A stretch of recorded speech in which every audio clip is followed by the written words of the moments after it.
très bon animé d'idole d'ailleurs, parce que je compte en présenter un autre. Je ne dirai pas quand, et je ne dirai pas lequel.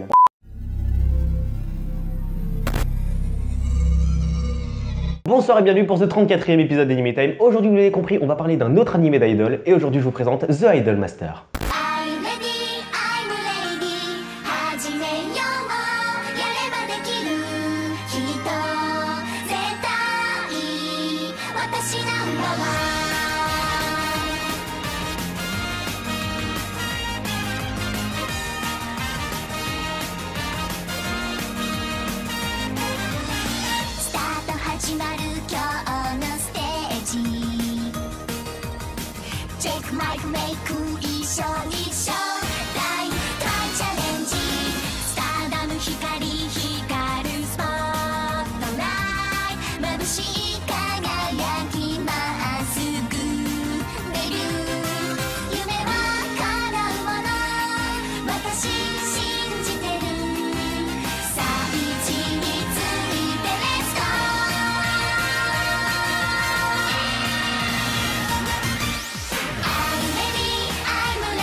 The Idol Master est un animé adapté d'un jeu du même titre, créé en 2011, et raconte l'histoire d'une agence d'idoles nommée Pro 765. Ok, cette agence possède des idoles qui travaillent pour elle, et dans cette agence, ils en ont 13. L'objectif de cette agence, comme une entreprise normale, c'est de populariser ces idoles. Argent, faire en sorte que ces idoles s'épanouissent dans leur métier. Argent, faire en sorte de trouver des contrats pour leurs idoles. De l'argent quoi, juste du fric, c'est tout ce qui les intéresse. Non mais il a pas tort, hein, Pro 765, ils ont plus de fric, et qui dit contrat, dit argent. Je peux pas vraiment rentrer dans les détails, parce que là c'est clairement du spoil, mais une autre agence d'idoles, nommée Pro 961, n'a pas trop envie que les idoles de Pro 765 arrivent à être populaires, vous voyez, et suivre ces 13 filles dans leur parcours pour devenir des grandes idoles. Il existe plusieurs spin-offs de ce truc, par contre j'en ai regardé qu'un seul, c'est The Idol Master Cinderella Girls. Pourquoi celui-là en particulier? Ça c'est parce qu'il y a elle, Futaba Hanzo. Bref, ce spin-off nous raconte l'histoire de 12 filles recrutées par ce mec de l'agence Pro 346 pour un projet d'idoles nommé Cinderella. Un projet pour un nouveau groupe d'idoles. Ces idoles seront scindées elles-mêmes en groupes: Generation, Decoration, Kanji Island et Astérix. Eh, la petite étoile là comme ça, oui, c'est encore un caractère complètement inconnu au bataillon, comme les Muse là avec leurs lettres grecques qui est utilisé en maths pour la loi normale. Pas de maths, je crois que c'est pas l'endroit.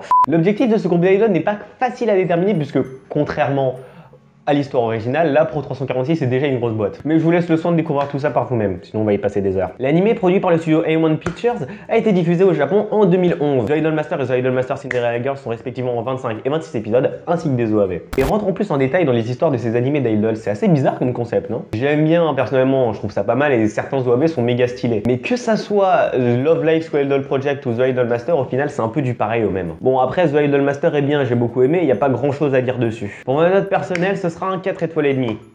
Et je tiens à le dire tout de suite, je ne trancherai jamais sur lequel est mieux entre The Idol Master et Love Live School Idol Project. Voilà, j'espère que ce 34e épisode d'Anime Time t'a plu. Si tu veux plus d'animés comme The Idol Master, tu cliques sur l'affiche en haut à droite et t'appuies sur le plus 1. Et si t'en veux moins, t'appuies sur le moins 1. Tu peux aussi liker la vidéo si elle t'a plu, la partager sur les réseaux sociaux, me suivre aussi sur les réseaux sociaux, Facebook, Twitter, Snapchat et Tumblr. Je te retrouve le 10 pour le 35e épisode d'Anime Time.